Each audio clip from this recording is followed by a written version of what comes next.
I had always loved solo getaways. Something about being alone in a quiet place, away from the noise of the city, made me feel at peace. It gave me time to think, to recharge, and to just exist without the pressure of work or social obligations.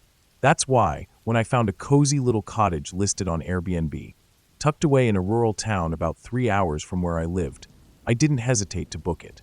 The pictures showed a charming, rustic home with warm wooden interiors, a stone fireplace, and a wraparound porch that overlooked a vast open field. It was exactly what I needed. The host, Daniel, had stellar reviews. Guests described him as friendly, accommodating, and quick to respond to any concerns. His property was praised for its cleanliness, its privacy, and its homey feel. That last part stuck with me. A homey feel was exactly what I was looking for. I booked it for 4 nights. The drive to the town was peaceful.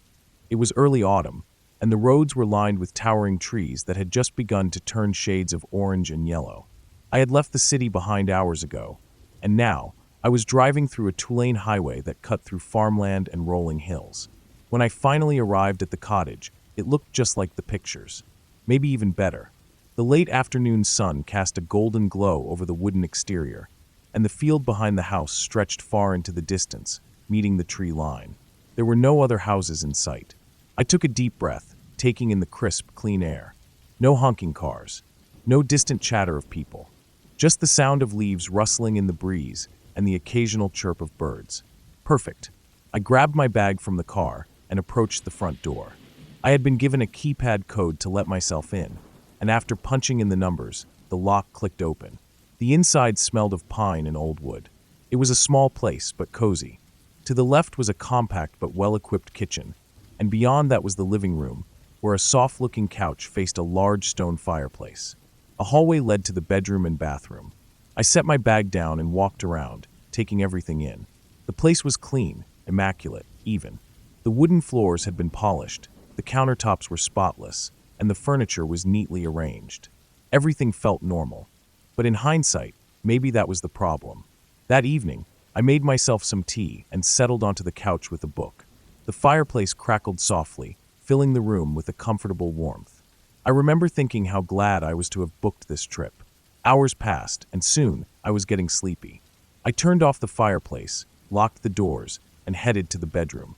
The room was simple, a queen-sized bed, a nightstand, and a wooden dresser. A window overlooked the field, and though it was pitch dark outside, I could imagine how beautiful the view must be in the morning. I climbed into bed and pulled the blankets around me. Within minutes, I was asleep. The next morning, I woke up feeling well-rested. I took a hot shower, made some coffee, and stepped out onto the porch to enjoy the fresh air. The field behind the house stretched far into the distance, and beyond it, the tree line swayed gently in the wind. I spent the day exploring the nearby town, grabbing lunch at a small diner and browsing the local shops. Everyone was friendly, but I noticed something odd. When I mentioned where I was staying, the locals seemed hesitant. One older man at the diner even furrowed his brow and said, "Oh, you're staying at Daniel's place?" "Yeah," I had replied, confused by his tone. He just nodded slowly. "Nice house." Then, after a pause, he added, "Hope you sleep well." It was a weird comment, but I brushed it off. That evening, I returned to the cottage. The sun had already begun to set, and the sky was painted in hues of orange and purple. I decided to light the fireplace again, settling in for another cozy night. I was in the middle of making tea when it happened. While reaching for the sugar jar on the counter, my fingers accidentally knocked over the salt shaker. It hit the wooden floor and rolled under the kitchen island. Sighing, I got down on my hands and knees to retrieve it. That's when I saw it. A tiny black hole, no bigger than a pinprick, on the bottom side of the kitchen island. At first, I thought it was just a natural imperfection in the wood, but something about it felt off. Curious, I leaned in closer. The hole was smooth, deliberate. I squinted and realized there was a lens inside. A camera. My stomach dropped. I shot to my feet, my heart hammering. My mind raced. Why was there a camera in the kitchen? Was it live? Was someone watching me right now? I forced myself to stay calm and think rationally. Maybe it was old, left over from a previous owner. Maybe it wasn't even connected. But something told me that wasn't the case. I needed to check the rest of the house. Starting in the living room, I carefully examined the lamps, the bookshelf, the air vents. My hands trembled as I moved objects, looking for anything out of place. Then, behind the clock mounted on the wall, I found another tiny lens. A second camera. Panic surged through me. I wasn't just being paranoid, I was being watched. I rushed to the bedroom. My breath caught in my throat when I found another camera. This one nestled inside the smoke detector above the bed. I stumbled back, a sick feeling twisting in my gut. I had slept there. I had changed clothes there. And someone had been watching. I grabbed my bag and bolted for the door. My hands were shaking so badly, I fumbled with the lock before finally wrenching it open. The cool night air hit me like a wave, but I didn't stop. I sprinted to my car, threw my bag inside, and peeled out of the driveway, gravel kicking up behind me. As I sped down the empty road, my mind was reeling. Who was watching me? Was it Daniel? Were there more cameras I hadn't found? How long had this been happening? I didn't stop driving until I reached a gas station on the outskirts of town. My hands were still trembling as I pulled out my phone and called Airbnb. Airbnb's support team took my report seriously. They immediately suspended the listing and told me they would conduct an investigation. The next day, I checked into a hotel. I spent hours scrubbing through online forums and news articles, trying to find anything about Daniel or his rental. What I found made my blood run cold. A Reddit thread from a year ago, titled, "Weird Experience at an Airbnb. Was I being watched?" The user described staying at a cozy cottage, only to later discover hidden cameras in the living room and bedroom. The location? The same town. I reached out to the poster, but they never responded. Their account had been deleted. That's when I realized I wasn't the first, and I wouldn't be the last.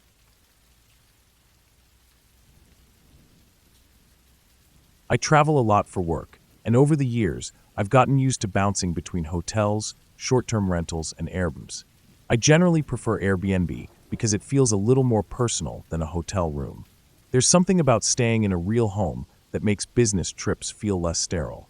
But after what happened to me in that tiny apartment in Chicago, I don't think I'll ever use Airbnb again.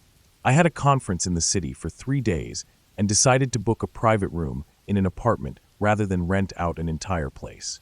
It was cheaper, and I figured I wouldn't be spending much time there anyway. The listing was nice, clean, modern, and in a quiet residential area just outside the downtown core.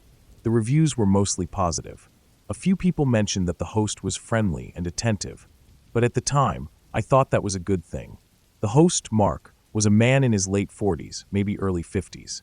When I arrived, he greeted me at the door with a big smile, his thinning blonde hair combed neatly to the side. He looked like your average, slightly nerdy suburban dad, khaki pants, polo shirt, the faint scent of aftershave. Nothing about him seemed off. "Welcome. You must be James," he said, extending a hand. I shook it, rolling my suitcase inside. "Yeah, thanks for having me."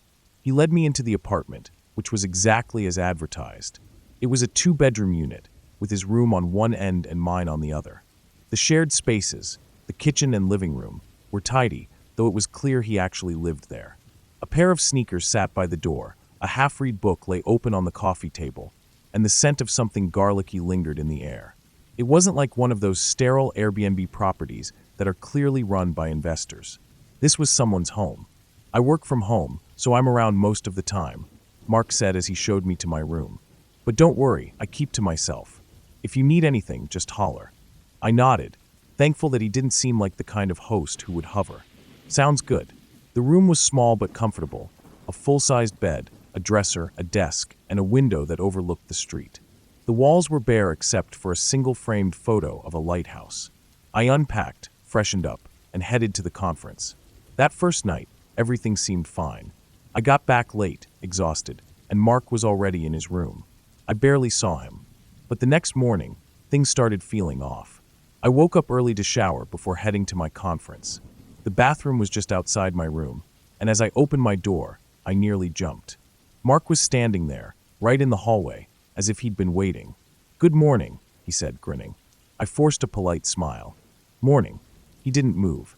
He just stood there, looking at me with an expression I couldn't quite place. Expectant? Curious? After a second, I cleared my throat. Just gonna use the shower." "Oh, of course," he said, stepping aside. "Hope you slept well." I mumbled something in response and shut the bathroom door, locking it behind me. Something about that encounter set me on edge. Why had he been standing there? It wasn't like he had just walked by. He was waiting. I shook it off, showered, and got ready for the day. When I stepped out, Mark was sitting at the kitchen table with a cup of coffee. He watched me as I passed through the living room. "You in a rush?" he asked. "Yeah, conference starts soon," I said, slipping on my shoes. He nodded slowly, as if processing that information. "Okay, well, have a great day." I muttered a thanks and left. I tried to put it out of my mind, but something about his demeanor unsettled me. It wasn't what he said, it was how he said it. Too eager, too interested, like he was studying me. That night, I came back around 9. As soon as I stepped inside, I felt it again, that feeling of being watched. Mark was sitting in the exact same spot at the kitchen table, his hands folded neatly in front of him, eyes locked on me. "Hey," I said hesitantly. "Hey, James," he replied, smiling. "How was the conference?" I didn't want to be rude, so I answered briefly. "It was good, long day." "Bet you're tired," he said. "Yeah. Gonna turn in?" I nodded. "Yeah, I think so." His smile didn't falter. "Sleep well." I went straight to my room, locking the door behind me. I told myself I was overreacting. Maybe he was just lonely. Maybe he liked having a guest around and didn't realize how intense he came across. I climbed into bed, exhausted. But at some point in the middle of the night, something woke me up. A sound. A soft click. The sound of my bedroom door handle being tested. I froze. My heart pounded so hard I could hear it. The room was dark, but I could just barely make out the shadow of the doorknob turning slightly. He was trying to get in. I sat up slowly, not making a sound. My phone was on the nightstand, but I didn't want to move too fast, didn't want to make noise. The knob stopped moving. I held my breath. Then footsteps. Slow, careful footsteps moving away from my door. I stayed awake the rest of the night, listening. I heard nothing else, but I didn't dare open my door. By morning, I had convinced myself that I must have imagined it. Maybe the knob had turned because of air pressure in the apartment. Maybe he had been passing by and brushed against the door. I needed to get out of there. When I finally left my room, Mark was already up, standing in the kitchen. He turned as soon as he heard my door open. "Morning, James," he said, his smile tight. I forced a nod, my skin crawling. "You sleep okay?" I grabbed my bag. "Yeah. Hey, I actually have to check out early. Something came up with work." His expression didn't change, but his eyes darkened slightly. "Oh," he said. "That's too bad. Thought you were staying another night." I forced a casual shrug. "Yeah, plans changed." For a long moment, he just looked at me. Then he smiled again. "Well," he said, "hope you enjoyed your stay." I mumbled a thanks, practically sprinted to the door, and didn't look back. As soon as I got outside, I felt like I could breathe again. I booked a last-minute hotel and spent the rest of my trip trying to shake the unease. That night, I got a message from Mark through Airbnb. "You left so suddenly. I was really enjoying your company. Maybe next time you'll stay a little longer." I never responded. I never used Airbnb again.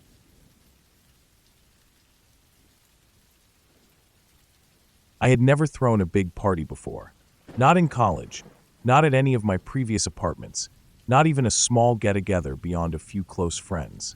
But when my 30th birthday rolled around, I wanted to do something special, something different.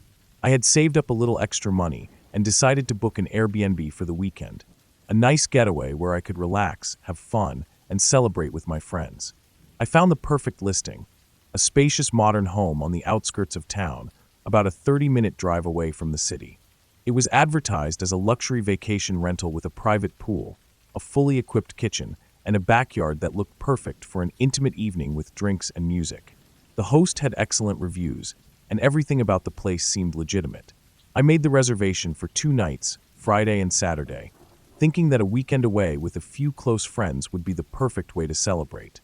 I planned to keep it small, just a handful of my closest friends, some drinks, maybe a little music, and a relaxed vibe. Nothing crazy. Friday evening, I arrived at the Airbnb before everyone else to check in. The house was exactly as advertised, clean, modern, and well-maintained. The living room had large windows that let in plenty of natural light, and the backyard was even better than I had imagined. There was a small wooden deck with a table and chairs, a well-lit pool, and even a little fire pit area.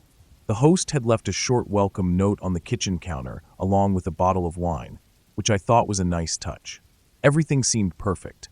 I put my bags in the master bedroom, set up some snacks in the kitchen, and waited for my friends to arrive. By 8 p.m., everyone had made it, just 8 of us in total, all close friends. We made drinks, played music at a reasonable volume, and lounged around the pool. It was exactly the kind of low-key night I had wanted. Around 11 p.m., we heard a knock at the front door. At first, I thought it was a noise complaint, maybe a neighbor upset about the music. But when I opened the door, I was met by a group of strangers, about 5 or 6 people, standing on the porch. "Hey, this is the party house, right?" One of them asked, already looking past me into the house. I was confused. No, this is just a private rental." The guy at the front frowned. "Are you sure? The owner told us there was a party here tonight. He even posted about it." My stomach sank. "The owner? You mean the Airbnb host?" "Yeah, he said this place was open to anyone who wanted to come. Said there'd be drinks, music, the whole thing." I felt my chest tighten. There had to be some mistake. The host had never mentioned anything like this, and I certainly hadn't planned for strangers to show up. "Sorry, but this is a private gathering," I said, trying to sound firm. "I rented this place for the weekend. It's not an open party." The guy sighed and turned to his friends. "Looks like we got the wrong house." He gave me one last look. "Sorry, man. Hope you have a good night." They walked away, and I shut the door, unsettled but relieved that they left without any trouble. I chalked it up to a misunderstanding. Maybe someone had mixed up addresses. But that wasn't the end of it. About 30 minutes later, another group showed up. This time, there were at least 10 of them. Some were already drunk, and they were a little less polite than the first group. "You guys started without us?" One of them slurred, stepping onto the porch like he belonged there. I blocked the entrance. "I don't know what's going on, but this is a private event. You have the wrong place." This time, they didn't take no for an answer. One of them pulled out his phone and showed me a post from some kind of social media event page.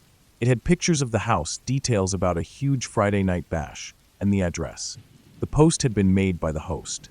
My heart started pounding. Why would the Airbnb owner invite random strangers to a party I hadn't planned? My friends gathered behind me, sensing that something was off. "You should call the host," one of my friends whispered. I grabbed my phone and tried to call him. Straight to voicemail. The people outside were getting impatient. One of them tried to push past me, and I had to physically stop him from entering. "Look, man, we drove all the way out here. The guy who owns this place said it was open house tonight. You can't just turn us away." My hands were shaking. "I don't care what he told you. I rented this place, and I didn't agree to this." Tension filled the air. It was 8 of us against at least 10 of them, and they were getting more aggressive. Then, more headlights appeared in the driveway. More cars pulling up. At least 20 more people. Everything spiraled out of control so fast. The crowd outside realized they outnumbered us, and suddenly, they weren't asking to come in anymore. They were just pushing their way inside. People poured through the front door, laughing, drinking, acting like they owned the place. Someone turned the music up to deafening levels. A group of guys jumped into the pool, fully clothed. Someone else started pulling bottles from the fridge like it was an open bar. My friends and I tried to stop them, but it was useless. Every time we pushed one person out, 3 more would come in. I ran upstairs, locked myself in the bedroom, and tried to call the host again. No answer. I texted him. "What the hell is going on? Who are these people?" No response. Then, my phone buzzed with a new notification. A message from the Airbnb app. "Your stay has been canceled by the host." I stared at the screen, my breath catching in my throat. He had canceled my reservation mid-stay. That meant I was no longer considered a guest under Airbnb's policies. I had no rights here anymore. Downstairs, things were getting worse. I could hear shouting, glass breaking, the deep bass of music shaking the walls. I peeked out the window and saw even more people arriving. At this point, I wasn't thinking about my party anymore. I was thinking about my safety. I grabbed my bag, texted my friends, "We need to get out now," and slipped out the back door. Outside, I found 3 of my friends already waiting. "Where are the others?" I asked. "They're stuck inside," one of them said. "It's packed in there. We can't even move through the crowd." I wanted to go back in, but then I saw police lights flashing down the street. Someone had called the cops. Within minutes, officers were swarming the house, breaking up the party. It took hours for things to settle. The cops shut everything down and started questioning people. My friends and I explained that we had rented the place through Airbnb and had no idea the host had turned it into an open party. Turns out, the host was running a scam. He would rent his place to guests, then double book it as a party house event online, making extra money by charging partygoers an entrance fee. He would cancel the Airbnb reservation last minute, leaving guests to deal with the chaos. I reported everything to Airbnb. The host was eventually banned from the platform, but I never got my money back. I learned my lesson. Always be cautious when booking, and never, ever trust a host who seems too eager for you to have fun.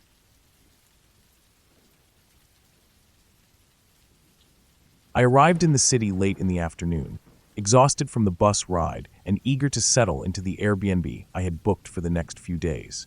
It had been a long journey, and I was looking forward to dropping my bags, taking a hot shower, and finally relaxing. The listing I had chosen seemed perfect. A cozy, modern private room in an apartment located in a relatively quiet neighborhood. The pictures showed a well-lit space with a comfortable double bed, a small but neatly arranged desk, and a window that overlooked a beautiful city street lined with trees. The price was reasonable, and the host had decent reviews. I had messaged the host, a woman named Lena, a few days prior, confirming my arrival time. She had responded promptly, providing instructions on how to access the apartment. There was no mention of her meeting me in person. She simply told me to retrieve the key from a lockbox next to the door. It seemed convenient enough. The neighborhood was as advertised, quiet, with small cafes and local shops lining the streets. My suitcase rolled noisily over the uneven sidewalk as I followed the GPS toward the building. It was an older complex, slightly worn down but not in terrible shape. I found the entrance, located the lockbox, and retrieved the key. As soon as I stepped inside, something felt off. The hallway leading to the apartment was dimly lit, the walls scuffed and marked with what looked like years of accumulated grime. The air inside was stale, carrying a faint, unpleasant odor, something like damp fabric mixed with dust. I pushed open the door to the apartment and stepped inside, dragging my suitcase behind me. Immediately, my heart sank. The apartment looked nothing like the pictures. The walls, which were bright and clean in the listing, were stained and discolored. A cheap, flickering ceiling light barely illuminated the cramped space. The living room area was cluttered with old furniture. Nothing like the modern, minimalistic setup I had seen in the photos. I swallowed my disappointment and reassured myself that maybe my room would be better. Maybe the host had just used older photos of the shared spaces.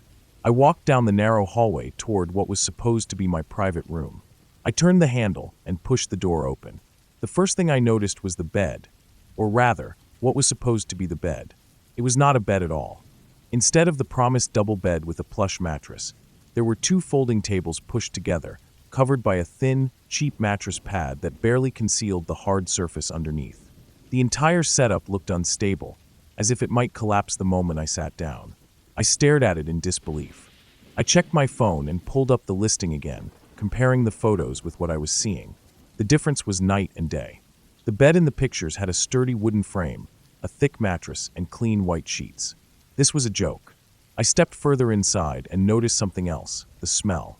A faint, musty odor clung to the room, like wet fabric left to mildew. The air felt heavy, like the place hadn't been aired out in weeks. There was no desk, no window overlooking a tree-lined street. The one small window in the room was dirty and fogged, barely letting in any light. A single, weak lamp flickered next to the makeshift bed. I took a deep breath, trying to suppress the growing sense of anger and unease. Maybe this was a mistake. Maybe I had been given the wrong room. I opened the bedroom door and stepped back into the hallway. I hesitated for a moment before knocking on the door to what I assumed was the host's room. There was no response. I knocked again. Still nothing. I checked my phone and sent Lena a message. "Hi, I just arrived at the apartment. I think there might be some confusion.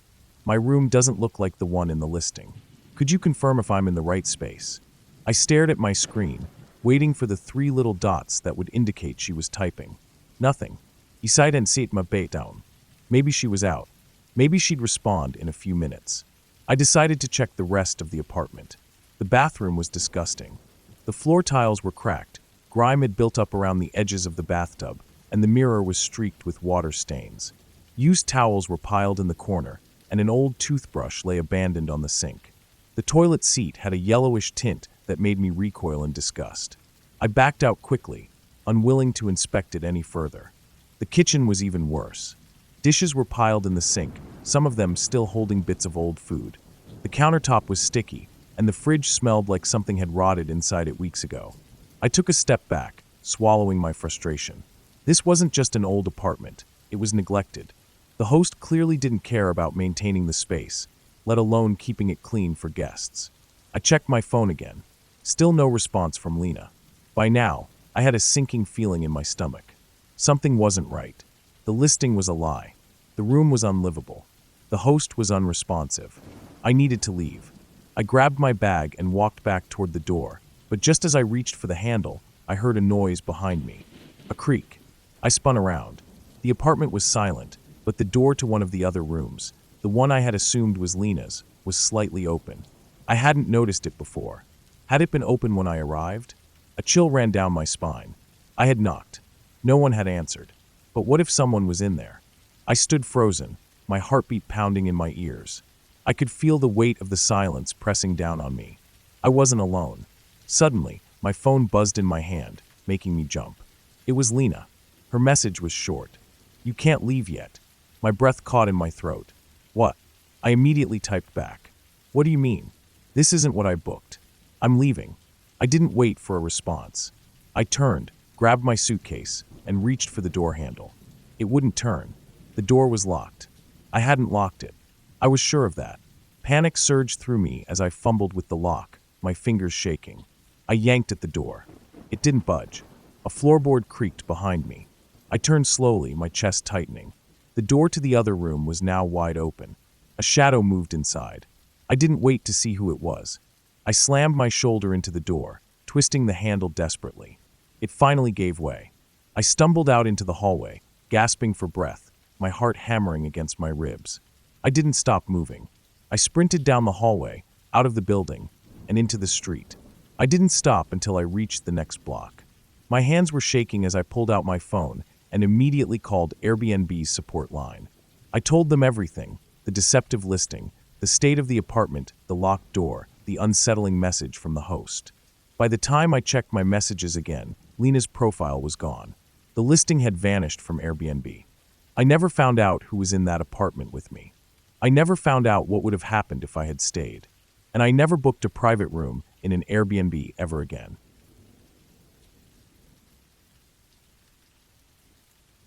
I had always been an adventurous traveler, preferring to experience cities from a local's perspective rather than through the lens of a tourist. That's why Airbnb appealed to me. It gave me a chance to stay in unique places, sometimes in residential areas where no hotels existed. Over the years, I had stayed in all sorts of accommodations: tiny apartments, cozy ghost houses, even an old barn converted into a modern rental. Most experiences were pleasant, some forgettable, but none had ever made me genuinely afraid. That changed during a solo trip to a European capital. The listing had excellent reviews, all praising the host's hospitality. The apartment itself was a one-bedroom unit with a modern design, located in a safe neighborhood within walking distance of major attractions. It was slightly more expensive than I'd planned to spend, but I figured that peace of mind was worth a few extra dollars. The moment I booked, the host messaged me. His name was Luca. He welcomed me warmly, offering to pick me up from the airport. I declined, not wanting to impose, but he insisted it was no trouble. Though it wasn't my usual practice, I finally agreed. It seemed like a kind gesture, and I appreciated that level of attentiveness. When I arrived, Luca was already waiting outside the terminal. He was in his late 30s, neatly dressed, with a friendly face. He helped with my luggage and opened the car door for me. "Welcome," he said with a smile. "You will love my city." During the drive, he pointed out famous landmarks and recommended local restaurants. He spoke perfect English, and I found myself relaxing. He seemed like the ideal host, someone genuinely interested in making sure I had a great stay. We reached the apartment, which was even better than the photos. It was clean, stylish, and well-lit. Luca gave me a brief tour, showing me where everything was: the kitchen, the bathroom, the small balcony overlooking the street. He handed me the keys, but didn't leave right away. Instead, he lingered, sitting on the couch as if he lived there. "I was thinking," he said casually, "maybe tomorrow I could show you around?" A personal tour from a local is always better than those tourist traps. It was a kind offer, but I had already planned my itinerary. That's really nice of you, I said, but I think I'll explore on my own first. Luca nodded, though his smile seemed to falter for a fraction of a second. Of course, but if you change your mind, just let me know. I thanked him, and he finally left, but something about the way he lingered unsettled me. The next day, I set out early. I had marked several places I wanted to visit, and was excited to roam the city on foot. I stopped at a cafe for breakfast, enjoying the quiet buzz of morning life. When I left, I was halfway down the street when I heard someone call my name. I turned to see Luca standing there, smiling as if this were the most natural coincidence in the world. "What are the chances?" he said, laughing. "I was just on my way to a meeting nearby." I smiled back, though something felt off. What were the actual chances of running into him in a city this size? Still, I shrugged it off. Maybe it really was just a coincidence. He asked about my plans for the day, and before I could fully answer, he started walking alongside me. "I'll join you for a bit," he said. "I know a shortcut to the museum you're headed to." I didn't know how to refuse without being rude, so I let him walk with me. True to his word, he knew a backstreet that cut down the walking time. He pointed out historic buildings along the way, sharing stories that weren't in any guidebooks. For a while, I almost forgot my unease. But then, he kept walking with me. To the museum, to the park after, to the small bookstore I wanted to visit. Every time I hinted that I was fine on my own, he brushed it off. "It's no trouble," he kept saying. "I have some free time." By the afternoon, I was starting to feel suffocated. I had planned this trip to be a solo experience, but Luca was acting as if we were travel companions. I finally insisted that I wanted to explore alone. He hesitated before nodding. "All right," he said, "but let's have dinner together tonight. I know a great place." I almost said no, but I felt cornered. If I refused too abruptly, would it offend him? Would it make things awkward since I was still staying in his apartment? So I reluctantly agreed, thinking one dinner wouldn't hurt. That evening, Luca took me to a dimly lit restaurant tucked away in a quiet alley. It was charming, and the food was excellent, but I couldn't shake the feeling of being trapped. He asked a lot of personal questions. Was I traveling alone? Did I have a boyfriend back home? How long was I staying? I lied, saying I had friends arriving in a few days. His expression didn't change, but something in his eyes darkened. After dinner, he insisted on walking me back. I felt a heavy sense of relief when I finally closed the apartment door behind me. But the relief was short-lived. An hour later, there was a knock at my door. I froze. Who would visit at this hour? Luca had the spare key, but surely he wouldn't just let himself in? The knock came again, louder this time. I crept to the peephole and felt my stomach drop. Luca was standing there. "I forgot to tell you something," he said through the door. His voice was calm, but the fact that he had come back at this hour made my skin crawl. "I'm really tired," I called out. "Can we talk tomorrow?" There was silence. A long, uncomfortable silence. Then, finally, I heard him say, "All right. Sleep well." I waited by the door, listening to his footsteps fading down the hall. When I was sure he was gone, I double-checked the locks. That night, I barely slept. The next day, I left the apartment early, determined to avoid Luca. I wandered through the city, hoping to clear my mind, but the feeling of being watched never left me. Then, at a street corner, I caught a glimpse of someone familiar. Luca. He was standing across the road, watching me. I turned sharply and ducked into a crowded market. My heart pounded. Had he been following me all along? By the time I returned to the apartment that evening, I had made up my mind. I needed to leave. I booked a hotel for the remainder of my stay and packed my bags quickly. But as I was zipping my suitcase, I heard the doorknob rattle. Not a knock this time. Someone was trying to open it. I grabbed my phone, ready to call for help, when I heard Luca's voice. "I know you're in there." I backed away from the door, my hands shaking. Then, to my horror, the lock clicked. The door began to open. In a blind panic, I grabbed the heaviest thing near me, a lamp, and held it up, ready to defend myself. But just as the door cracked open, something changed. Luca hesitated. Then, without a word, he shut the door again. I waited, heart pounding, listening. His footsteps retreated. The sound of his door closing echoed down the hall. I didn't wait to find out what had changed his mind. I grabbed my bags and fled, never looking back. I reported the incident to Airbnb, though there wasn't much they could do since nothing technically criminal had happened. but I knew what I had felt, that something was deeply, deeply wrong. To this day, I wonder what would have happened if I hadn't been ready with that lamp. If Luca had stepped inside. I don't use Airbnb anymore.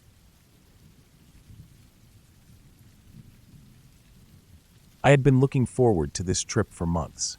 I was traveling alone, something I'd done a handful of times before, but never quite like this.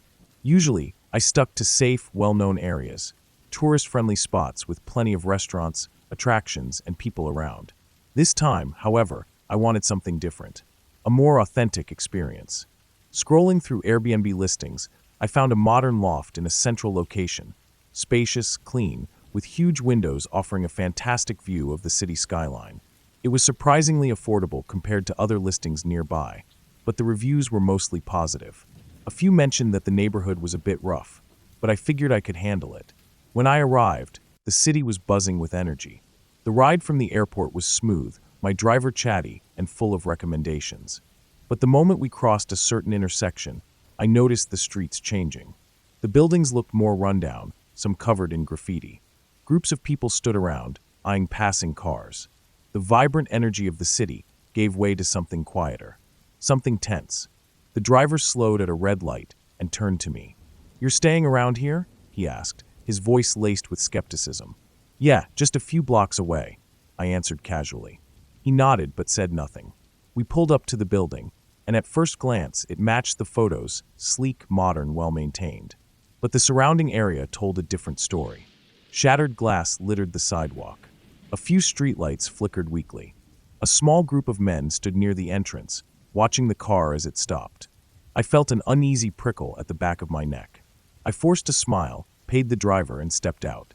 One of the men, tall and broad-shouldered, watched me closely as I walked past. I punched in the door code as fast as I could, the keypad beeping loudly in the silence. The heavy door clicked open, and I stepped inside, feeling my heart pound just a little too fast. The lobby was empty, clean but oddly sterile and lifeless. I took the elevator to the 5th floor and found my loft at the end of the hall. Inside, it was exactly as advertised, spacious, modern, with floor-to-ceiling windows offering a breathtaking view of the city. I let out a relieved sigh, dropping my bags onto the sleek wooden floor. The uneasy feeling from outside lingered, but I convinced myself it was just paranoia. After unpacking, I decided to grab something to eat. It was just after 9 p.m., and the city lights made everything feel safer than it probably was. Checking Google Maps, I found a convenience store a few blocks away. Stepping outside, I noticed the lobby door took an extra second to lock behind me. The air was humid, the streets quieter than I expected for a big city. As I walked, I saw figures lingering in the shadows, some seated on crumbling steps, others leaning against dimly lit storefronts. A woman across the street gave me a look, not a friendly one, more like a warning. Inside the store, I grabbed a few essentials and approached the counter. The cashier, an older man with graying hair, glanced at me, then at my bag. "You staying around here?" he asked, scanning my items. "Yeah, just a few blocks that way." I gestured vaguely. He frowned. "Be careful." I paid quickly and left, feeling the weight of his warning settle in my chest. As I walked back, I became hyper-aware of my surroundings. Footsteps echoed behind me, stopping when I stopped. My heart pounded. I turned casually and saw a man, hood up, walking just a little too close. I sped up. So did he. By the time I reached my building, I fumbled with the keypad. My hands shook as I entered the code, glancing back to see him standing across the street, watching. The door clicked open, and I slipped inside, double-checking that it locked behind me. I didn't sleep well that night. The next morning, sunlight poured into the loft, making last night's fear seem almost silly. I spent the day exploring busier parts of the city, staying away from my Airbnb's neighborhood. By evening, I returned, grabbing takeout on the way. The walk from the restaurant to my building was fine, no eerie figures, no strange encounters. Feeling a little more comfortable, I settled in for the night, scrolling on my phone while the city lights flickered beyond the window. Then, just after midnight, I heard it. A loud crash from the hallway. I froze, heart hammering. Then came voices low, hurried, right outside my door. I crept to the peephole. 2 men stood just feet from my door, one holding a crowbar. I covered my mouth to keep from making a sound. The taller one tried a door down the hall. It didn't budge. He nodded to his partner. They moved toward another unit. I realized they were breaking into apartments. I backed away slowly, grabbed my phone, and dialed the building's emergency number listed in my Airbnb instructions. No answer. My mind raced. Should I call the police? What if they tried my door? I double-checked the lock, then grabbed a knife from the kitchen. Not that it would do much good. After what felt like an eternity, I heard the elevator ding. Then silence. I barely slept, my ears straining for any sound. By morning, I had decided to leave early. I messaged my host about a family emergency and booked a hotel in a safer part of the city. I spent the day out, waiting until the last possible moment to return and grab my bags. As the sun set, I walked quickly back to the building. The second I stepped into the lobby, I felt it. Something was wrong. The lights flickered. The air smelled off, like sweat and something metallic. As I entered the elevator, a man slipped in behind me at the last second. I recognized him. The tall one from the other night. The one with the crowbar. My stomach dropped. I forced myself to stay calm as the doors closed. He didn't press a button. I did. 5th floor. The elevator creaked upward. He stood too close. Too still. My heart pounded so hard I thought he could hear it. The doors slid open, and I bolted, sprinting down the hallway, fumbling with my key code. The lock clicked, and I shoved inside, slamming the door shut. My breath came in sharp gasps as I checked the peephole. He was standing there. Not knocking. Not moving. Just standing, staring at my door. I didn't move. Didn't breathe. Minutes passed. Then finally, he turned and walked away. I grabbed my bags, my hands shaking uncontrollably. I called for a rideshare and bolted from the building the moment the car arrived. I didn't look back. Later that night, at my new hotel, I checked Airbnb's reviews again. One of the newest comments, posted just days ago, caught my attention. Be careful. This area is not safe. I had someone try to follow me into the building, and I've heard about break-ins happening on the upper floors. If you're traveling alone, don't risk it. I wish I had read that sooner. I never heard from my host again. I reported everything to Airbnb, but I doubt anything changed. That was the last time I ever booked an Airbnb without researching the area thoroughly.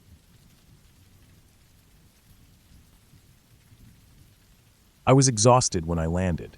It had been a long, frustrating day of delayed flights, lost luggage, and endless waiting. All I wanted was to check into my Airbnb, take a hot shower, and collapse into bed. I had booked a cozy-looking apartment in a city I had never been to before, planning to stay for a week.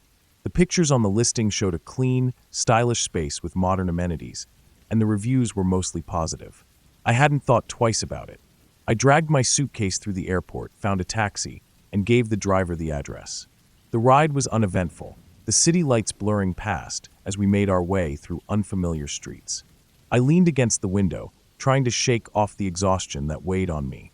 When the taxi finally pulled up in front of the building, I took a deep breath and stepped out. The area looked decent, nothing fancy, but not run down either. A few small shops lined the street, their neon signs buzzing in the night air. It was quiet, with only a few people walking along the sidewalk. I checked my phone for the host's instructions. The key was supposed to be in a lockbox near the entrance. I found it easily, punched in the code, and retrieved the key. So far, so good. I pushed open the door and stepped inside. The first thing that hit me was the smell. It was a mix of something stale and sour, like old food left to rot. I wrinkled my nose and hesitated. Maybe the apartment had been closed up for a while. Maybe the air was just stuffy. I tried to convince myself it wasn't a big deal, but my gut was telling me otherwise. I switched on the lights and dragged my suitcase inside. The living room was dimly lit, the overhead bulb casting a weak, yellowish glow. I scanned the space quickly, my stomach sinking. The place was filthy. The couch had stains on it, dark and irregular, like someone had spilled drinks and never bothered to clean up. The coffee table was covered in dust, the kind that collects over weeks, not days. A half-empty takeout container sat on the floor next to it, a few shriveled noodles still clinging to the bottom. I swallowed hard. Maybe the bedroom would be better. I wheeled my suitcase down the narrow hallway, past the kitchenette. Dishes were piled high in the sink, crusted over with old food. A single fork sat on the counter, covered in something dried and unrecognizable. I could see flies buzzing around a trash can that was overflowing with garbage. The smell was worse here, like spoiled food and something damp. I hurried past and opened the bedroom door. My heart sank. The bed was unmade, the sheets twisted and stained. Pillows lay on the floor, their cases crumpled and dirty. The comforter was wrinkled and smelled musty, like it had never been washed. There were dark smudges on the walls, and the carpet looked like it hadn't been vacuumed in months.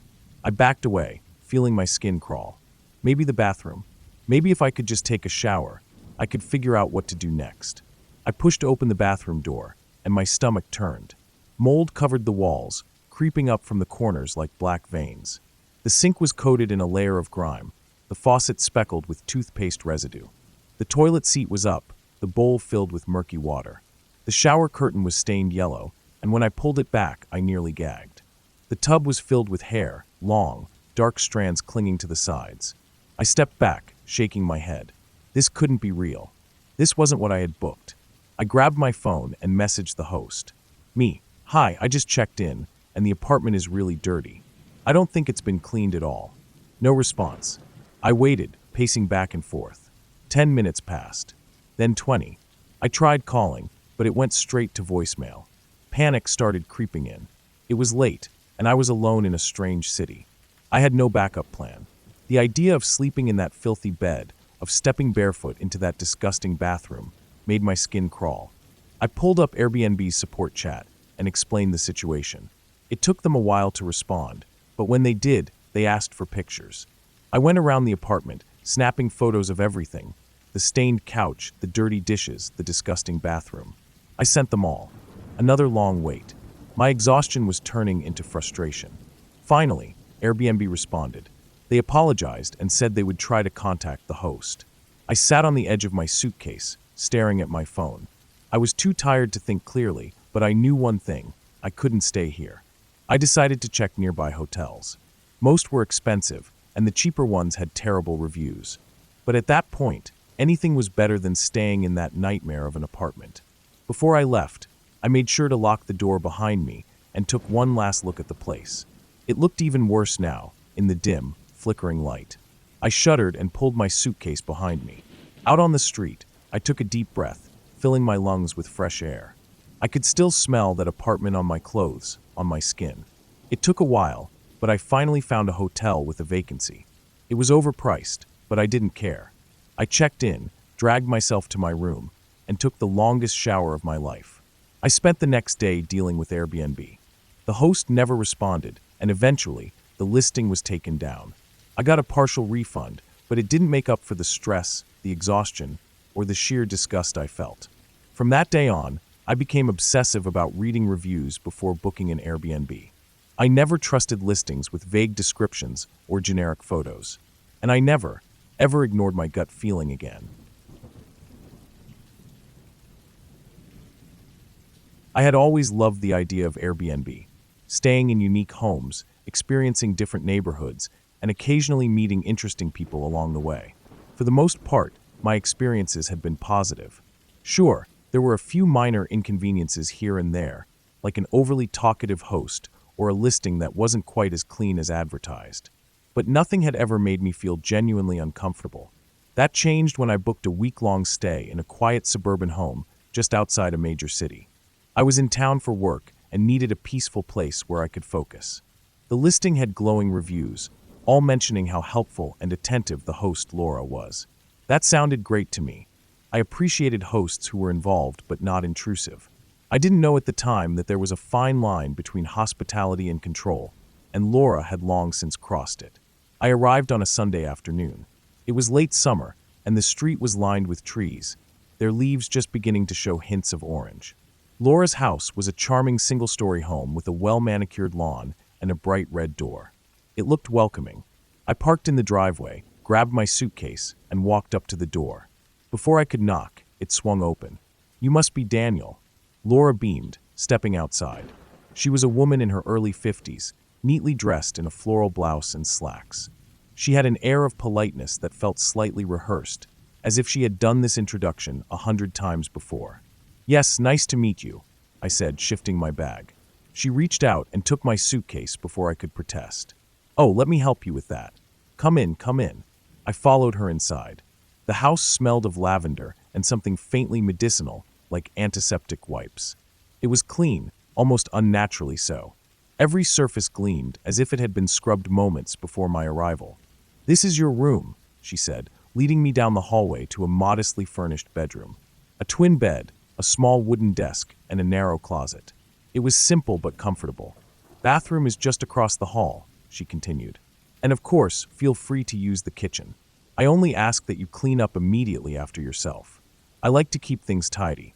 "Of course," I said, setting my backpack down. "Oh, one more thing," she added. "No guests, no loud music, and please try to be in by 10. I like to lock up for the night." That last rule struck me as odd, but I brushed it off. Some people were just particular about security. I thanked her and sat on the bed. The mattress was stiff, but I didn't mind. I was here to work, not lounge around. That night, I worked late on my laptop, answering emails and preparing for a meeting the next day. Around 11 p.m., I got up to use the bathroom. As I stepped into the hallway, I noticed Laura's door slightly ajar. Light spilled into the hallway, and I caught a glimpse of her sitting on her bed, facing the door. She was just sitting there. Not reading, not watching TV. Just sitting, staring toward the hallway. I quickly averted my eyes and went into the bathroom, closing the door behind me. When I came out, her door was shut. Maybe she had just been lost in thought. Maybe she had been waiting for me to go back to my room before turning off the light. I told myself not to overthink it. Over the next few days, I began to notice more of Laura's quirks. She was always around. Always. If I went to the kitchen to get a glass of water, she would appear moments later to tidy up.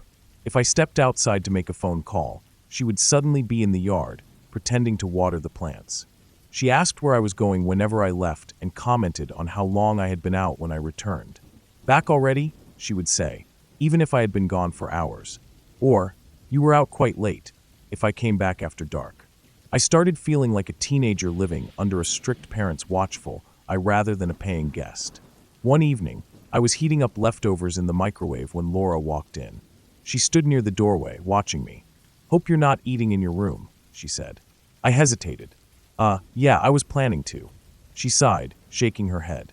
"I really prefer that guests eat at the table. Keeps things neat." I forced a smile. "Right. Sorry about that." I sat at the dining table, feeling like I was being monitored. She didn't join me. She just lingered, straightening things that didn't need straightening. It felt like she was waiting for me to finish, so she could inspect the kitchen the moment I was done. By midweek, I was getting more and more uncomfortable. On Thursday night, I went out with some coworkers for drinks. I checked my phone around 10:30 p.m. and saw a text from Laura. "Where are you? I like to lock up by 10. I frowned. I hadn't told her where I was going, yet she knew I wasn't home. I ignored the message and stayed out another hour. When I finally got back, the house was dark. I tried the front door. Locked. I knocked lightly. No answer. I knocked again, louder this time. A minute later, I heard footsteps. The porch light flicked on, and Laura opened the door, looking irritated. "I told you," she whispered harshly. "I lock up at 10. "I didn't realize that meant I'd be locked out," I said, stepping inside. She sighed dramatically. "I just feel safer when everything is secure for the night." I didn't respond. I just went to my room, feeling like a prisoner in a home I had paid to stay in. The next morning, I woke up and immediately noticed something was off. My backpack was open. I was sure I had zipped it before bed. I checked inside. Nothing was missing, but some of my things seemed slightly out of place. My toiletries bag, which had been neatly packed, was now slightly unzipped. My laptop had been shifted a few inches. A sick feeling settled in my stomach. Had Laura been in my room? I locked my door before leaving for work that day. When I returned, I found the door unlocked. I confronted her. "Did you go into my room?" I asked, keeping my voice as neutral as possible. She looked unfazed. "I just wanted to check on things. Make sure everything was in order." I was too stunned to speak. "You shouldn't lock the door," she continued. "It's not necessary. This is my home, after all." That was it. I packed my bags that night and left the next morning, booking a hotel for the rest of my stay. I reported Laura to Airbnb, detailing everything that had happened. They offered me a refund for the nights I didn't stay, but I had no idea if they ever took action against her. Looking back, I still get chills thinking about how easily she justified invading my privacy. She didn't see anything wrong with what she had done, and that, more than anything, is what unsettles me the most.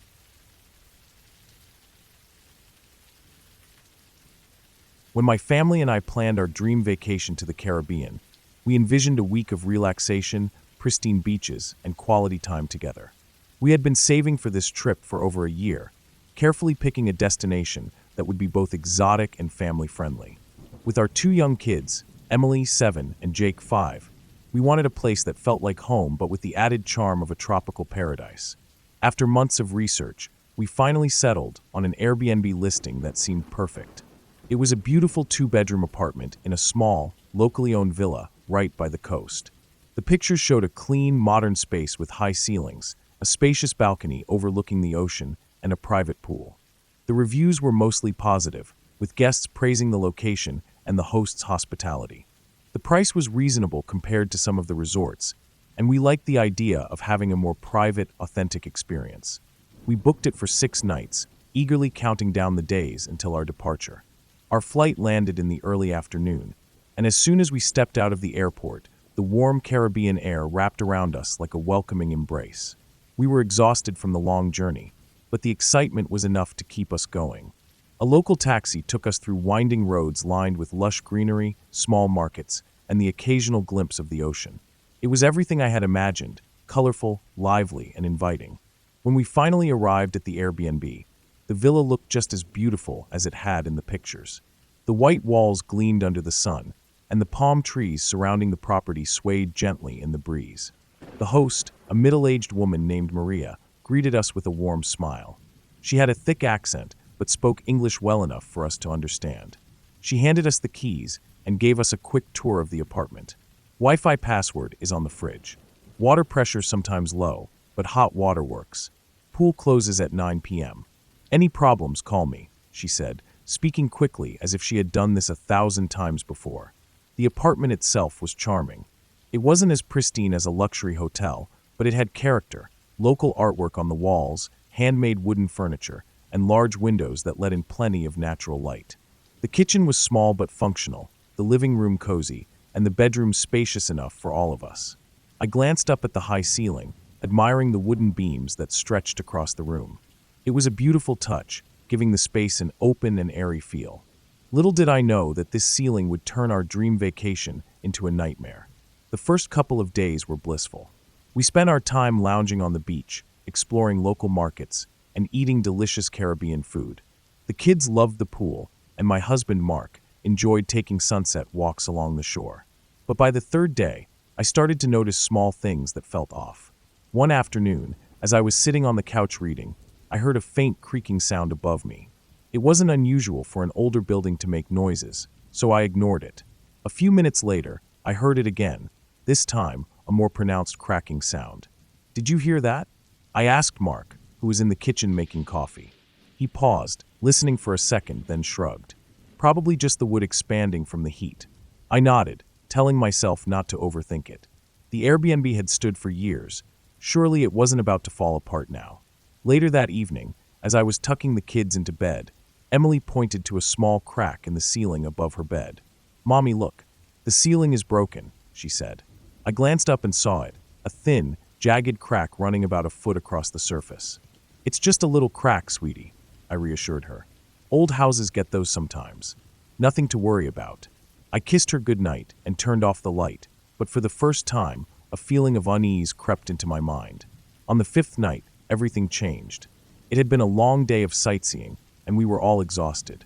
The kids had fallen asleep early, and Mark and I were enjoying a quiet moment on the balcony. The night air was cool, and the sound of the waves crashing against the shore was soothing.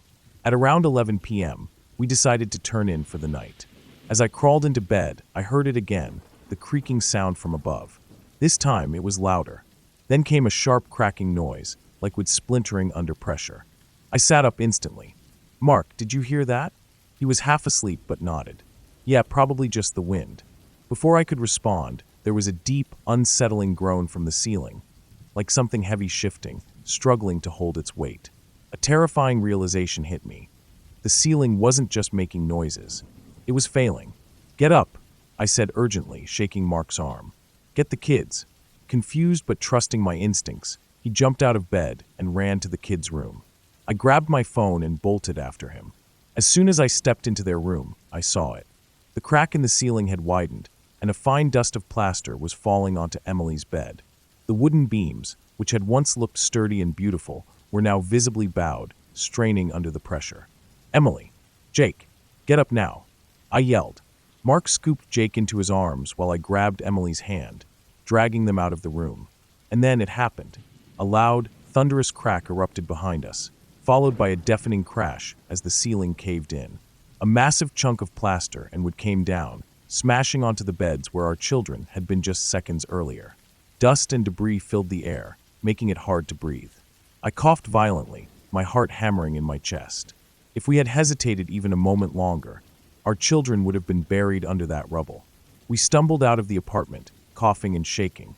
Maria, the host, came rushing out of her unit, her face a mask of shock and horror. "What happened?" she cried. The ceiling collapsed. Mark shouted, "Our kids, if we hadn't gotten them out." He couldn't even finish the sentence. Maria looked genuinely horrified. I didn't know there was a problem. I swear, this never happened before." We didn't care about her excuses. We needed to get out of there. Within an hour, emergency responders arrived. They inspected the apartment and confirmed what we already knew. The ceiling had been structurally unsound for years. The wooden beams were old, weakened by humidity and termites. The Airbnb should never have been rented out in that condition. We spent the rest of the night in a nearby hotel, too shaken to sleep. The next morning, we contacted Airbnb and filed a formal complaint. Though they refunded our stay and offered assistance, the emotional trauma lingered. Emily had nightmares for weeks. Jake refused to sleep alone. Mark and I couldn't shake the what-ifs. What if we hadn't noticed the signs? What if we had ignored that last noise? What if we had been asleep when it happened? We had come to the Caribbean for a dream vacation, but we left with a nightmare we would never forget.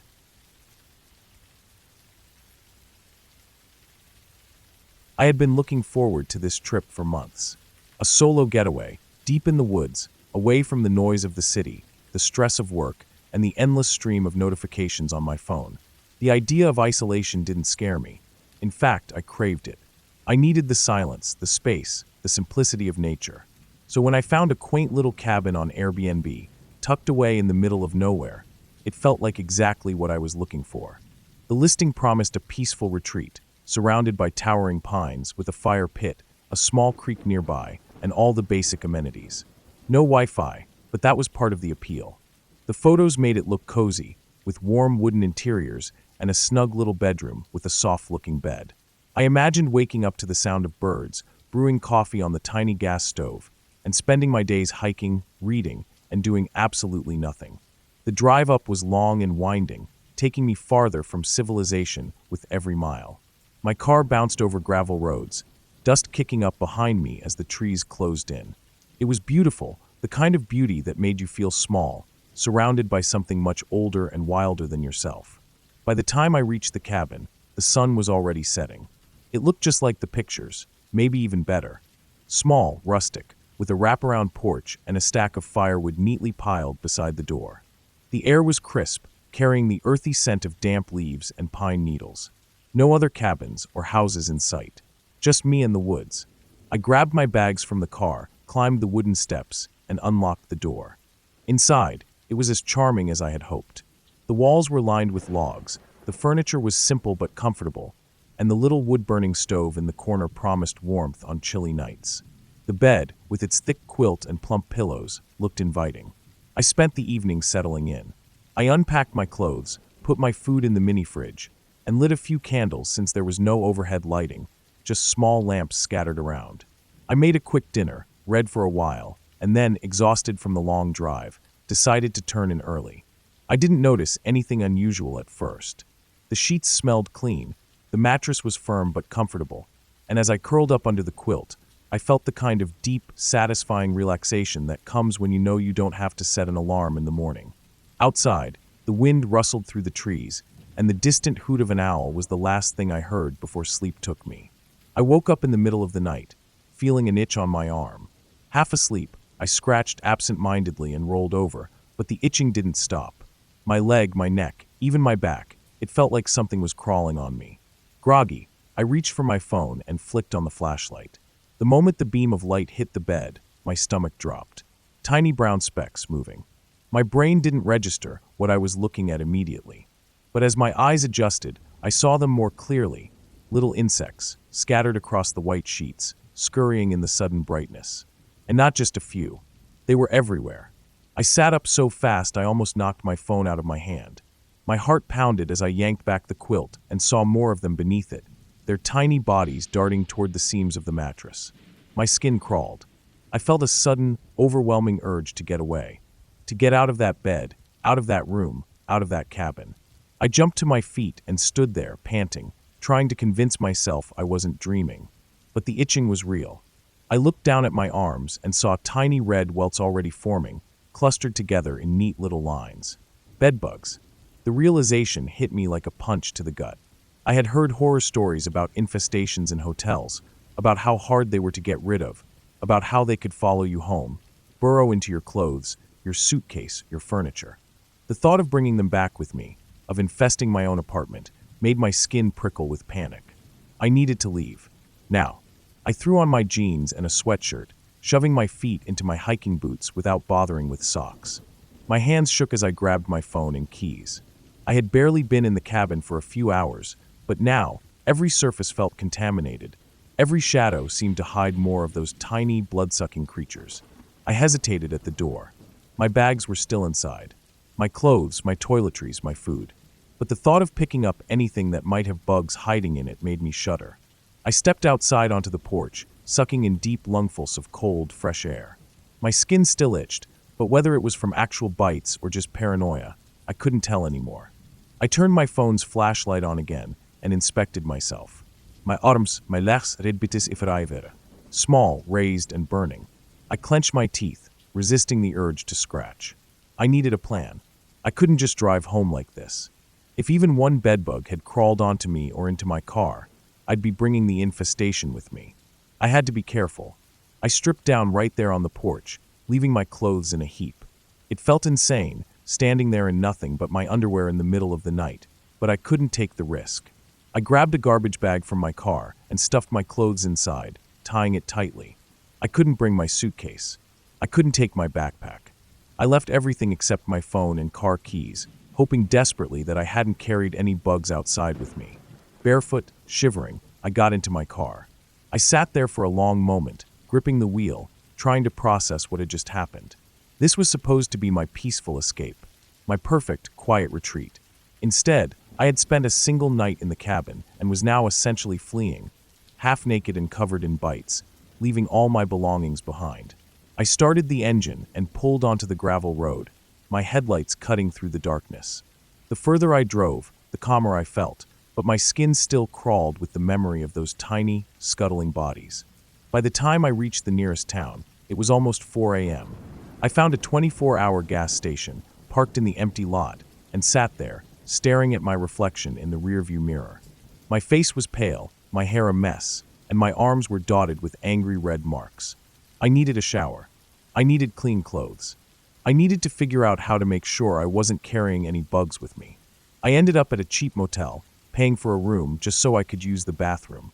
I scrubbed myself raw under the scalding water, checking every inch of my body for lingering insects. When I was finally clean, I threw on the extra clothes I kept in my trunk. The rest of my things, my suitcase, my backpack, my shoes, would have to be treated later. Only after I felt certain that I was bedbug-free did I allow myself to rest.